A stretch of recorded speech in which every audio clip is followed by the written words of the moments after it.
दोस्तों नमस्कार, मैं हूं शारिक और आप देख रहे हैं 4PM न्यूज नेटवर्क। आपको बता दें, एक बार फिर एलडीए सुर्खियों में दिखाई दिया है। एक तरफ अलाया अपार्टमेंट की बात भूला नहीं गया, वहीं दूसरी ओर एलडीए फिर इंतजार कर रहा था उसी जैसे हादसे का।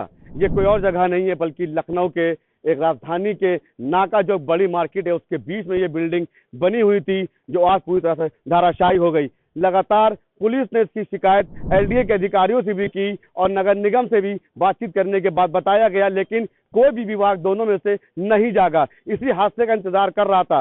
एसीपी कैसरबाग की सूझबूझ से इसी बिल्डिंग में 9 लोग जो रह रहे थे उनको निकाला गया, लेकिन एलडीए का कोई भी अधिकारी यहाँ पे नहीं पहुंचा, क्योंकि उसको इंतजार रहता है एक बड़े हादसे का, उसके बाद अपनी कार्रवाई करता है। ये वही जोन 6 है, इसी जोन के जेई है इम्तियाज अहमद, जिनको लगातार ये बताया जा रहा था कि बिल्डिंग जर्जर सी हो चुकी है, बिल्डिंग गिरने वाली है, आप मौके पे आ जाइए। लेकिन ना ही तो एलडीएवीसी को ऐसी बिल्डिंगें दिखती हैं और ना ही उनके जेई को, चाहे उनके जोनल अधिकारी हो, सभी के सभी लगे रहते हैं। पहले अवैध निर्माण कराते हैं, उसके बाद हादसे करवाने का इंतजार रहता है। छोटी मोटी बिल्डिंगों पे कार्रवाई करके वाहवाही लूटने वाला एलडीए आखिर कब जागेगा, जो इस तरह से अवैध इमारतें बनवा खड़ी कर देता है और एक बड़े हादसे का इंतजार करता है।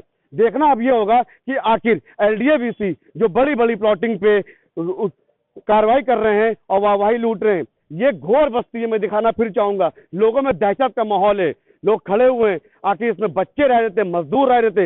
इस बिल्डिंग को जो ठेकेदार ने बनाया था उसको पुलिस ने अपनी हिरासत में ले लिया है, लेकिन आखिर क्या जो इस बिल्डिंग को निर्माण करवा रहे थे एलडीए के जेई या जोनल, उन पे कार्रवाई कब होगी? बड़ा सवाल तो ये खड़ा होता है।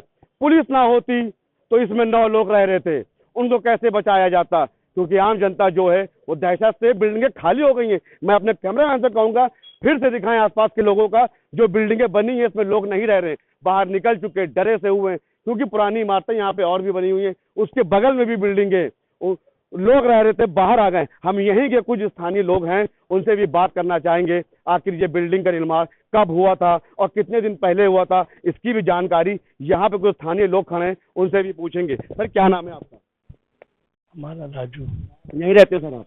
हाँ, इधर रहते हैं। अच्छा, बगल में इधर है। हाँ सर ये बिल्डिंग कितने दिन पहले बनी थी? तो निर्माण कार्य चल रहा है। चल रहा जी, 4-6 महीने से चल रहा है। 4-6 महीने। मतलब ये क्या नई बिल्डिंग बनाई गई थी या इसी के ऊपर कुछ दोबारा कार्य निर्माण हो रहा था? पता नहीं है, कल नई बिल्डिंग बन रही थी। ये वाली तो नई बन रही थी भैया। और उसके बगल में पुरानी बिल्डिंग थी। हाँ, पुरानी में निर्माण कार्य चल रहा था। नहीं, हम सुबह सब ने शोर मचा है कि हिल रही है। सबको बाहर, हम लोग बाहर निकल गए कि बगल में, सबने कहा नहीं आप लोग निकल जाओ, तो हम लोग बाहर निकल, धीरे धीरे खिसकती रही है, फिर एकदम से अपने आप भरभरा के गिरी है और उसमें हमारी भी बिल्डिंग टूटी है। जिस समय बिल्डिंग गिरी तो आप लोग घर में ही थे? नहीं, हम बाहर निकल गए थे। हमारे बच्चों का रो रो के बुरा हाल था, किसी को नानी के यहाँ भेजा, किसी को इधर भेजा। कितने टाइम से ये बिल्डिंग बन रही थी? ये हो गए 8-9 महीने हो गए। 8-9 महीने। हाँ। कौन बनवा रहा था? कुछ अवैध भी निर्माण हो रहा था क्या इसमें? और वही है, नीचे बेसमेंट था, ऊपर रहने के लिए बना रहे थे। तो क्या ये बेसमेंट जो खुदाई हुई उसकी वजह से बिल्डिंग में दरार आई थी? असल में नीचे एक धोबन भी अभी रह रही थी, पुराने किराएदार हैं 60-70 साल। अब उनका क्या हुआ है, इन्होंने ऊपर बनवाया, नीचे क्या किया हम लोग को इतना ध्यान नहीं दिया, भाई हमारा आना जाना नहीं था। बिल्डिंग पूरी तरह से कोलैप्स हो चुकी है और जो उसमें परिवार रह रहा था वो बाहर आ गया है, लेकिन इसमें जो बेसमेंट खुद रहा था उसकी वजह से बगल में जो बिल्डिंग थी वो भी गिर चुकी है। हमारे साथ जो परिवार उसमें रह रहा था, हम उनसे बात करने की कोशिश करेंगे कि उस परिवार का क्या कहना है, क्योंकि जो बिल्डिंग 3 मंजिला जो बनी थी उसके नीचे बेसमेंट बनाया गया था, जिसकी वजह से वो गिर गया है। यहाँ पे जो महिला रह रही, क्या नाम है आपका? बिमला बिल्डिंग जी, 60-70 साल के हैं। क्या हुआ आज ये बिल्डिंग, मेरा मकान सब गिर गया। हम ऐसे नहीं हटाने देंगे। ये सब हमारी मांगे पूरी करे। पहले पंडित पूरी करे मांगे। क्या मांगे आप? हमारा घर दे, हमको घर रहने के दे। हमारा सब कुछ चला गया, उसका मूल्य आपको दे, पंडित दे। इसकी ये बिल्डिंग थी वो दे, कितनी सारा सामान चला गया। हमारा 5 लोग हैं, हमारा सारा सब कुछ चला। मुकदमा होना चाहिए। मुकदमा करेंगे अभी। हाँ, द्विवेदी जी। त्रिवेदी जी। हाँ जी हाँ। बिल्डिंग में, इसी बिल्डिंग को बना रहे थे जिसमें आप लोग रह रही थी? हाँ। तो इसमें आप लोग कैसे रह रही थी? बिल्डिंग कैसे बनाया गया? है हम लोग से कुछ नहीं बोला, इन्होंने अपना मकान खाली कर दिया। पहले जब बनवाना चला इन्होंने हमसे नहीं बताया कि मकान बनवा रहे। उसके बाद में दीवार तोड़ी गई, तो हमने कहा कि भैया दीवार तोड़ रहे सबसे नीचे, सबसे वाले फ्लोर पे है, तो दीवार तोड़ी गई। कहन हम बनवा देंगे, नहीं बनवाई। फिर हम लोग कहा कि हम कार्रवाई थाने में करेंगे, तब फिर जाके इन्होंने दीवार को, फिर ऐसा ही खंडार हमारा पड़ा था। और आज भी यही हुआ कि अंदर सब टूट टाट रहा था। हमने कहा भैया देखो टूट रहा है, क्या हुआ? कुछ नहीं, हमारे सारे लेबर बाहर है।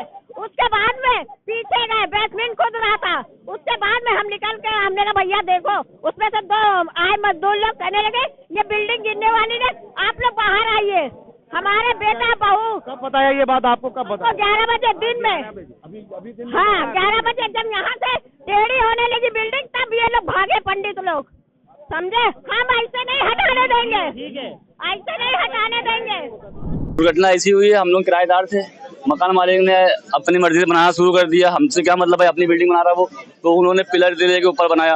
और जब उन्होंने मेरी दीवार तोड़ी तो हमने ऑब्जेक्शन करा, तो उन्होंने कहा 10-12 दिन में दीवार खड़ी कर देंगे।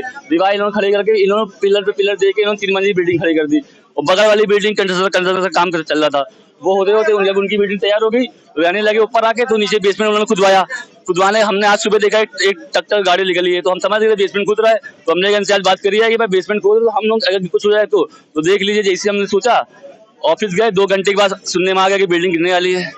तो क्या किसी प्रकार की कोई दुर्घटना हो गई? हमारा सारा सामान का नुकसान हो चुका है, बस हम लोग की जान की दिक्कत कुछ नहीं हुआ है, हम लोग सब बच गए। बात की जा रही है भैया हमको प्रशासन मुआवजा चाहिए, मुआवजा चाहिए, और मुझे रहने की जगह चाहिए। कितने लोग थे? हम लोग 5 जने थे, मतलब हमारी फैमिली 5 जने रहती है। वो जो बिल्डिंग बनवा रहे थे वो लोग यहाँ नहीं रहते थे, वो लोग अपना कहीं वो लोग शिफ्ट हो गए थे, बिल्डिंग बनवा रहे थे वो लोग। ये 3 माले की बिल्डिंग थी। लगातार जब बेसमेंट खुदा, उसके पिलर खोदे गए और दीवार गिरी, उसके बाद जो परिवार रह रहा था वो सड़कों पे आ गया।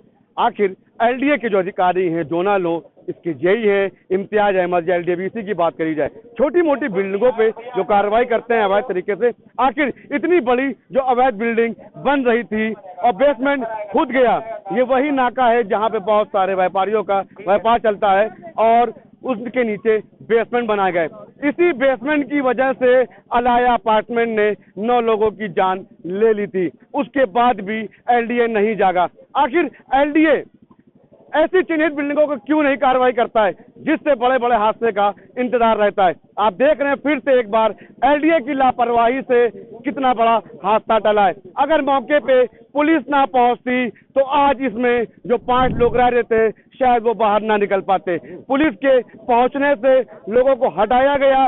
उसके बाद यहाँ पे आप देख रहे हैं किस तरह से रस्सी से बांध करके रोड को रास्ता रोका गया था। अगर यही रास्ता चालू होता तो आने जाने वाले भी इस बिल्डिंग का शिकार हो जाते और शायद अपनी जान गंवा बैठे। आखिर एलडीए कब जागेगा?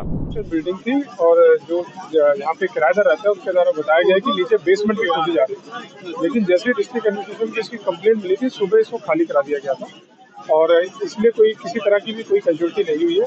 अभी जो नेक्स्ट कार्रवाई है नगर निगम द्वारा, इसको सेव करने के लिए जो मलबा है उसको हम लोग हटाएंगे ताकि जो है आगे किसी पे कोई चोट ना लगे। वैसे अभी तक ऐसा कोई भी इशू नहीं है। बिल्डिंग सब किनकी ओनर कौन है? वो अभी पता किया जा रहा है, एलडीए को जानकारी दे दी गई है, एलडीए भी पहुंच गया है, वो जांच करके, क्योंकि उनके दायरे में बिल्डिंग रेगुलेशन आता है तो वो इस पे आपको अलग से ब्रीफ करेंगे। बिल्डिंग सर कोलैप्स हुई उस वक्त उसके अंदर कोई था, कोई आसपास था जो चोटिल हो? नहीं, कोई कुछ किसी को रेस्क्यू किया गया हो? नहीं, कुछ भी ऐसा हुआ नहीं, पहले ही खाली करा दिया।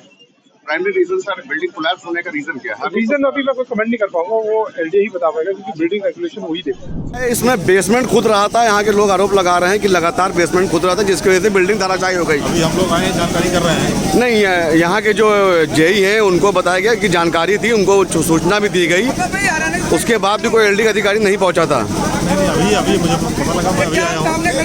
बिल्डिंगें बनी हुई हैं अवैध तरीके से।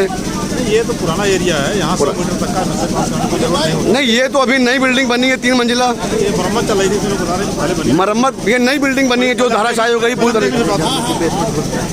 हर जगह बेसमेंट को लेकर ही इतने बड़े बड़े हादसे होते हैं। इससे पहले अलाया को लेकर भी ये इतना बड़ा हादसा हो चुका है। उसके बाद भी ये कहा गया था कि 20 दिन के अंदर जो है सर्वे किया जाएगा और ऐसी बिल्डिंग को चिन्हित किया जाएगा, जिन पर कार्रवाई की जाएगी। आखिर क्यों क्या है? कोई बड़े हादसे का इंतजार रहता है क्या?